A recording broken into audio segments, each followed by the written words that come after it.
C'est l'heure du Journal de l'Afrique. Soyez les bienvenus sur France 24. À la une ce soir, plus que quelques jours avant le coup d'envoi de la Coupe d'Afrique des Nations.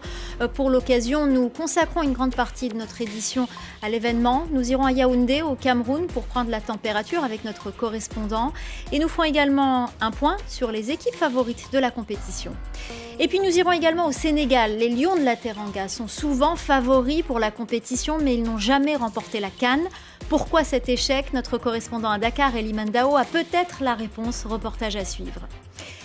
La quatrième vague liée au variant Omicron semble toucher à sa fin en Afrique du Sud. Le pays est en plein été austral. Les autorités sud-africaines ont levé le couvre-feu, mais le port du masque reste obligatoire dans l'espace public. Reportage de nos correspondants. Dans quelques jours, le continent tout entier va vivre à l'heure des matchs de football. Les fans du ballon rond, et ils sont nombreux, sont prêts à soutenir leurs équipes. Certains vont même faire le déplacement et accompagner leur équipe au Cameroun, où se tient la compétition. On va y aller justement retrouver notre correspondant Marcel Amoko. Marcel, bonsoir. Quelle est l'ambiance? Est-ce que la fièvre du football est montée? Oui, bonsoir, une fièvre qui monte timidement, on va dire. Lorsqu'on se promène dans les rues de Yaoundé, on peut apercevoir ces vendeurs de gadgets, des drapeaux camerounais notamment, mais aussi des drapeaux des 23 autres nations qui vont prendre part à cette compétition. Mais au niveau de l'affichage, très peu de signes visibles qui montrent que le pays s'apprête à accueillir dans moins de 72 heures maintenant un événement de cette envergure, au point qu'un supporter ivoirien nous confiait tout à l'heure qu'il a eu beaucoup de mal lorsqu'il a débarqué ici à Yaoundé à imaginer que le pays de football qu'est le Cameroun, le pays de Roger Mila et de Samuel Eto'o notamment, s'apprêtait à accueillir un événement d'une telle envergure, le plus grand événement sportif du continent africain, 50 ans après 1972 et cette Coupe d'Afrique des Nations qui avait laissé un goût amer aux Camerounais. Les Camerounais éliminés en demi-finale par le Congo-Brazzaville, une élimination qui avait provoqué un véritable traumatisme que les supporters camerounais espèrent et voir effacé par la délégation, la génération actuelle des Lions indomptables du Cameroun. Mais pour cela, il faudra tout d'abord passer l'obstacle du Burkina Faso, le Burkina Faso que le Cameroun va affronter en match d'ouverture dès ce dimanche au stade Olembe. Les Burkinabés qui sont déjà ici au Cameroun, en même temps qu'une 15 autres nations donc, qui ont déjà pris leur quartier ici au Cameroun. Alors Marcel, on ne peut pas éviter la question qui fâche. Le stade Olembe sera-t-il prêt pour le début du tournoi? Depuis près de 4 ans. C'est un chantier qui a connu plusieurs controverses, plusieurs rebondissements, avec notamment un retard accumulé dans les travaux, mais aussi des coûts exorbitants. Certains observateurs ont avancé le chiffre astronomique de 200 milliards de francs CFA, plus de 200 milliards de francs CFA, contre les 163 milliards qui avaient été initialement prévus pour la construction d'un complexe, un complexe qui devait abriter à la fois une piscine olympique, un centre commercial, mais aussi un hôtel 5 étoiles. On a aussi beaucoup parlé ces derniers temps du changement de prestataire. On est passé de l'italien Piccini au canadien McGill, mais au bout du compte, le stade Olembe sera prêt pour accueillir cette fête du football africain à partir de dimanche prochain. Et l'on nous annonce d'ailleurs la présence du chef de l'État camerounais, Paul Biya, que l'on n'a pas beaucoup vu ces derniers temps, qui lui aussi se fait un point d'honneur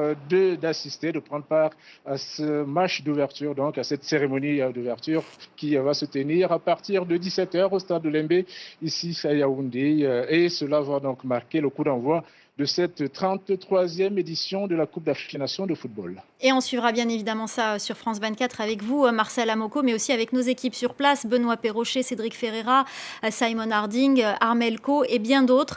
On regardera sur France 24 et on suivra également dans le Journal de l'Afrique l'évolution de cette compétition. On va s'intéresser à présent aux favoris. Plusieurs pays ont leur chance d'aller loin dans la compétition. L'Égypte, le Cameroun ou la Côte d'Ivoire, sans oublier bien sûr le champion en titre, l'Algérie de Riyad Mahrez, revue d'effectifs signé Florent Rodeau. Selon les bookmakers, ce sont eux les favoris de cette CAN 2022. Battus en finale lors de la dernière édition, les Sénégalais courent toujours après leur premier trophée continental. Emmenés par Sadio Mané, ballon d'or africain en 2019, les Lions de la Teranga et leur sélectionneur Aliou Cissé ont reçu le drapeau national au palais présidentiel. Tenante du titre, l'Algérie de Djamel Belmadi arrive en pleine confiance au Cameroun. Elle peut s'appuyer sur une série inédite pour une équipe africaine, 34 matchs consécutifs sans défaite. Des Fennecs emmenés par leur capitaine, le créatif joueur de Manchester City, Riyad Mahrez. Nation la plus titrée, avec 7 CAN à son palmarès, l'Égypte elle aussi aura son mot à dire. Meilleur buteur et passeur de première ligue avec Liverpool, Mohamed Salah marche sur l'eau depuis le début de la saison. Il tentera de remporter la première CAN pour son pays depuis 2010.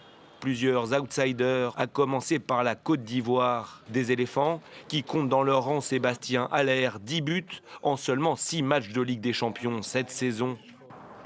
Ne pas oublier non plus le Nigeria, mais aussi le Cameroun, le pays hôte sacré en 2017 et qui voudra, devant son public, garder la coupe à la maison. Vous l'avez entendu, le Sénégal fait figure de favori. C'est souvent le cas d'ailleurs, mais les Lions de la Teranga n'ont jamais remporté la CAN. Ils sont bien arrivés en finale, c'était le cas en 2019, mais ils ne parviennent pas à concrétiser malgré la présence de grands talents dans leur équipe. Pourquoi ces échecs? Notre correspondant à Dakar, Eliman Dao, a peut-être la réponse. Reportage. Il est la mascotte officielle de l'équipe nationale du Sénégal de football. Paco assiste cet après-midi à une séance d'entraînement des Lions avec ses compagnons du 12e Gaindé, le célèbre groupe de supporters du Sénégal. Il attend impatiemment un titre de la sélection nationale à la Coupe d'Afrique des Nations. On est optimiste pour cette CAN parce que ça fait très longtemps qu'on court derrière ce sac. Vraiment, c'est quelque chose qu'on souhaite. Espérons que ça cette ça sera la bonne. Sénégal! Le Sénégal n'a jamais remporté la CAN. Les Lions sont souvent favoris, mais jusqu'ici, jamais vainqueurs. Pour l'ancien international sénégalais Amdi Faye, finaliste malheureux à la CAN de 2002, l'équipe nationale a du mal à aborder les grands événements. On n'a pas la notion de la gagne. Et ça, c'est très important. On l'a peut-être à 50%. C'est genre phase finale, c'est genre éliminatoire. Mais aller chercher la coupe, c'est ça le problème du Sénégal. Et ça, il faut forcer le destin. C'est pour ça qu'aujourd'hui, on met tellement l'accent sur cette génération-là. Après l'échec en finale contre l'Algérie lors de la précédente édition de la CAN, l'heure de la victoire pourrait enfin arriver, selon ce journaliste sportif. L'équipe peut compter sur des joueurs de grand talent et un sélectionneur respecté. La colonne vertébrale de l'équipe est composée de joueurs de classe mondiale entre Idrissa Gana Gueye, Kalidou Koulibaly, Edouard Mendy et Sadio Mané à la pointe. Donc il y a vraiment du talent dans cette équipe-là. L'entraîneur également est arrivé à un niveau où il a acquis énormément d'expérience. C'est sa 3e CAN en tant qu'entraîneur. Donc vraiment, il y a beaucoup de motifs d'espoir. Ça va être une CAN très difficile, mais le Sénégal a les armes pour aller au bout. Pour son entrée en lice à la CAN, le Sénégal affronte le Zimbabwe ce lundi. Il n'y aura pas que le mental qui compte, il y aura aussi le physique et la pandémie s'est de nouveau invitée dans la compétition. Pour le moment, ce sont les 2 stars de l'équipe gabonaise, Pierre-Emerick Aubameyang et Mario Lemina, qui en ont fait les frais. Ils étaient tous 2 positifs au Covid-19 à un test antigénique. Ils attendent le résultat d'un test PCR à 4 jours du premier match des Panthères. Voilà ce que l'on pouvait dire sur la CAN. On passe au reste de l'actualité. Alors que de nombreux pays européens enregistrent des centaines de milliers de cas d'Omicron par semaine, les regards se tournent vers l'Afrique du Sud. C'est là-bas que le variant a été identifié pour la première fois. Aujourd'hui, le pays semble sortir de cette 4e vague liée à Omicron. Le couvre-feu est levé, mais le port du masque reste obligatoire dans l'espace public. L'évolution du variant sera-t-il similaire en Europe? Rien n'est moins sûr. C'est ce que nous explique notre correspondante au Cap, Caroline Dumais. Crème solaire et bikini, l'été austral bat son plein sur les plages bondées du Cap, où la vie paraît normale. Les Sud-Africains ne comprennent pas pourquoi le reste du monde continue à les isoler. Je pense qu'on s'en tire mieux que les pays qui nous ferment les portes et qui nous empêchent d'aller chez eux. Je crois que c'est parce que nous sommes un pays en développement. C'est pour cela qu'ils nous ont mis sur la liste rouge. Si on était les États-Unis, ça n'arriverait pas.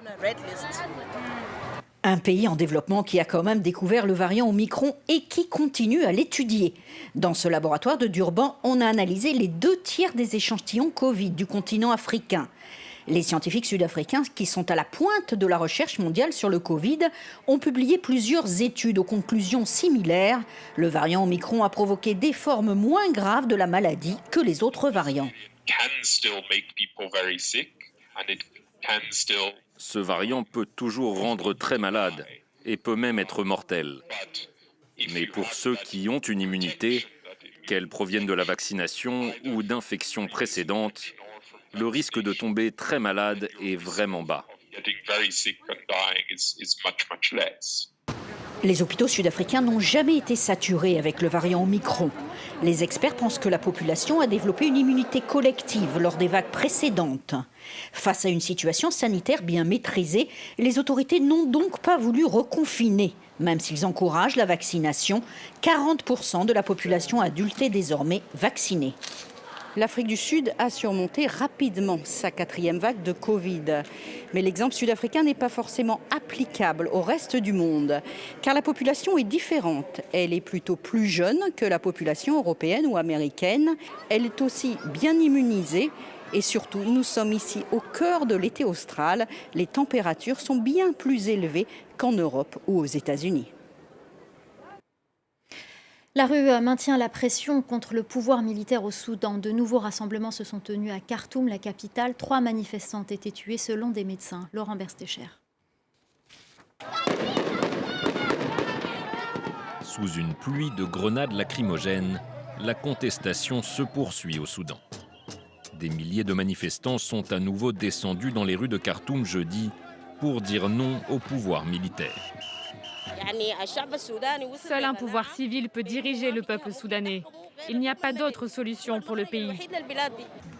Depuis le coup d'État du 25 octobre, les manifestations se succèdent, et ce malgré une violente répression qui a déjà fait plus de 50 morts et des centaines de blessés.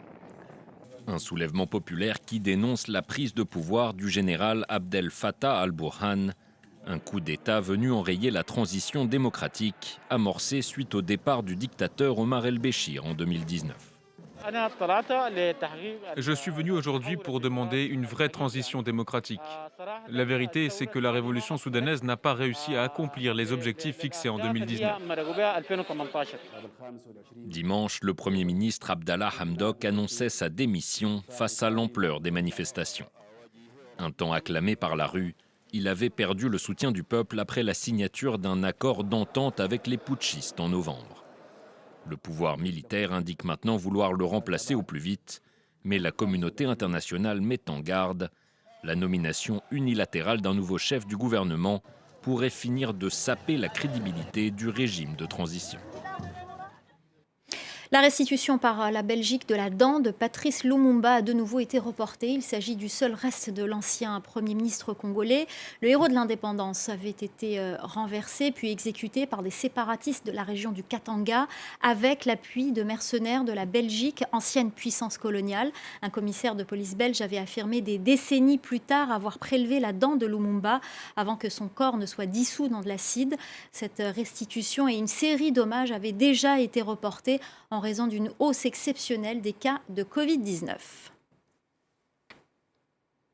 C'est la fin du Journal de l'Afrique. Restez avec nous, l'info continue sur France 24.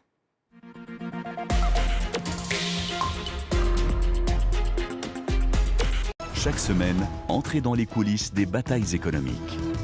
Au cœur de la guerre économique, Ali Laïdi décrypte avec son invité les stratégies commerciales des entreprises et des États, là où tous les coups sont permis.